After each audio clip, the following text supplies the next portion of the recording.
नवी मुंबईत अनधिकृत इमारतींमधील दस्तांची बेकायदा नोंदणी करून शासनाचा कोट्यवधी रुपयांचा महसूल बुडवल्याचा प्रकार समोर आलाय।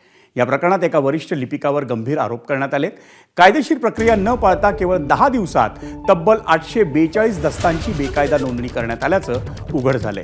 या प्रकारामुळे शासनाचं मोठे आर्थिक नुकसान झाल्याचं स्पष्ट झालंय।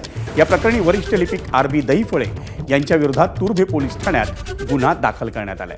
त्यांना सेवेतून निलंबित करण्यात आलं असून त्यांच्यावर शिस्तभंगाची कारवाई सुरू असल्याची माहिती हाती आली आहे। या संदर्भात मंत्री चंद्रशेखर बावनकुळे यांनी लेखी उत्तराद्वारे ही माहिती दिली।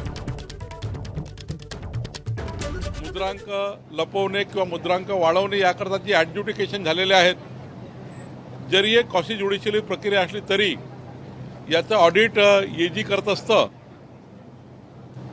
महसूल खात्याने असा निर्णय घेतला आहे की आता हे जे ऑडिट झालं आहे किंवा जे ॲडज्युडिकेशन झालं आहे याचं संपूर्ण लेखापरीक्षण करायचं।